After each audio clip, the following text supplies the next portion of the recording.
हमको कहना क्या है। हम तो संविधान के सम्मान करने वाले लोग हैं और संवैधानिक संस्था का हर निर्णय के साथ खड़ा हैं। हम उस तरह के मानसिकता के लोग नहीं हैं जो कालनेमी के तरह संविधान लेकर चलेगा।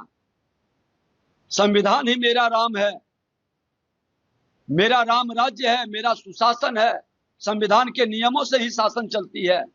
लेकिन ये कालनेमी कांग्रेस राजद इंडी गठबंधन के लोग संविधान को लेके चलेंगे, राम राम जपेंगे, लेकिन संविधान के पालन करने वाले, संविधान के पथ पर चलने वाले संवैधानिक संस्था जो हनुमान है उनका, उसी को नष्ट करने में, बदनाम करने में, भ्रम फैलाने में, अफवाह उड़ाने में ये लोग लगे रहते हैं।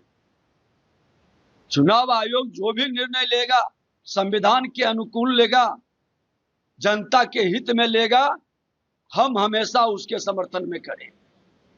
तेजस्वी यादव जो केरला कांग्रेस ने ट्वीट किया था, तेजस्वी कह रहे हैं कि माफी मांगनी। ये चोर चोर मौसेरा भाई, एक चोर पकड़ा जाता है तो दूसरा चोर कहता है कि माफी मांगे। अरे ये चोर चोर की जमात है।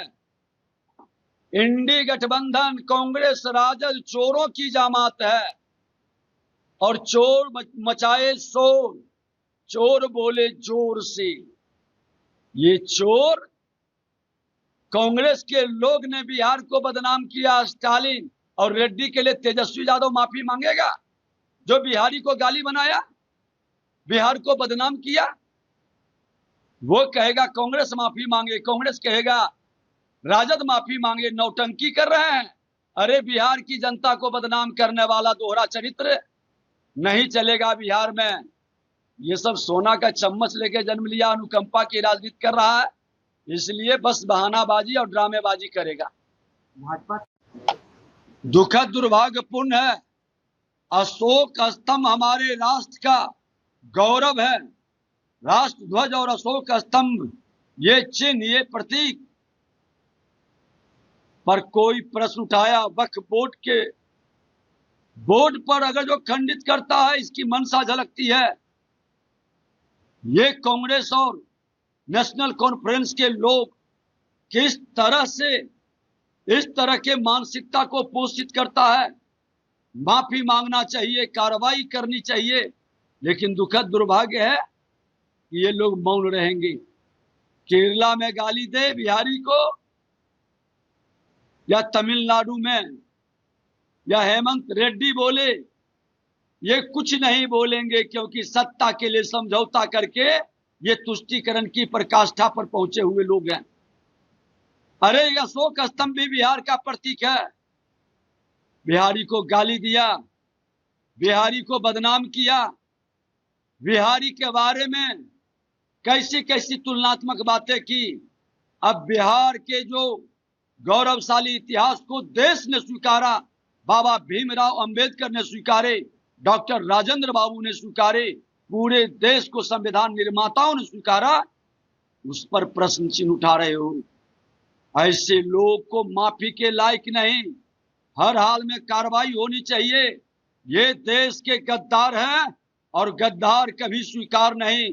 कोई भी मां भारती के संतान इन देश के गद्दारों को स्वीकार नहीं करेगा। ये माफी मांगे और अपने प्रतीक के सामने सैल्यूट लगाए, नहीं तो ऐसे लोग पर निश्चित तौर पर वहां की सरकार को कार्रवाई करनी चाहिए।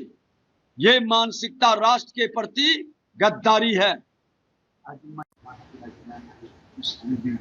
मुख्यमंत्री जी के साथ हमने भी झंडी दिखाया।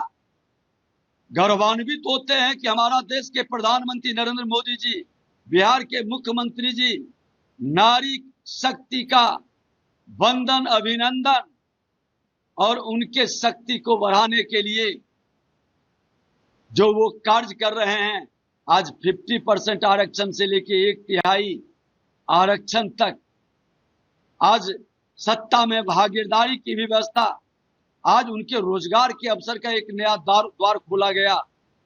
10,000 से लेकर 2 लाख तक का आज रथ रवाना किया गया हर गांव गांव तक जाने के लिए। ये नारी शक्ति का सम्मान है। दूसरी तरफ इंडी गठबंधन कांग्रेस राजद के लोग नारी शक्ति का अपमान करता है। माता भगवती नारी शक्ति के स्वरूप का विराट रूप है।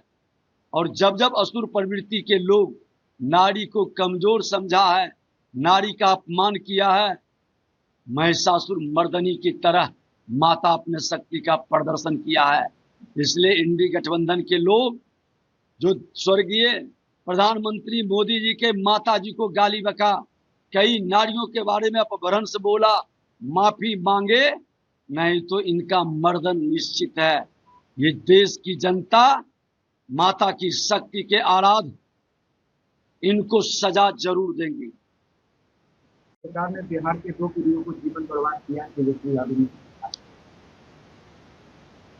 अपने जीवन बचाने के लिए अपने पिता को जेल में भेजने वाले, अरे पुत्र का धर्म होता है कि पिता कोई पाप करे तो पुत्र उसका पश्चाताप करे।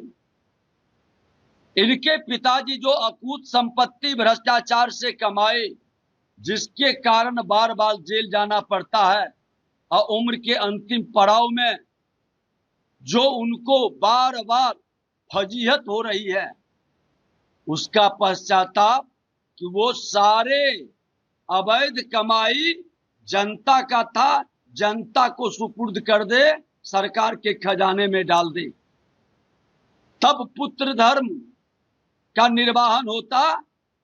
और आपके पिताजी ने कितने पुश्तों को बर्बाद किया, कितना विधवा बैठी है नरसंहार में, हत्या अपहरण लूट बलात्कार में, कितने लोगों का घर बर्बाद हुआ, कितने लोग स्वाभिमान से जीने के लिए बिहार छोड़कर पलायन किए। तेजस्वी यादव जी, इसका तो जवाब दे दीजिए। एनडीए की सरकार में कोई पुश्त बर्बाद हुआ है, ये सरकार उसकी सेवा और हेल्प के लिए खड़ा है। आप बताइए कि कौन कौन सा परिवार, कौन सा पुश्त बर्बाद हुआ। 20 साल के अंदर हमने कितना कदम चला, और 15 साल के अंदर, इस 20 साल में 5 साल आप ही मुख्यमंत्री के साथ थे, तो 20 आपके कोटे में आप कितना कदम चले, ये तो बता दीजिए। नहीं बोल पाएंगे, जवाब नहीं दे पाएंगे।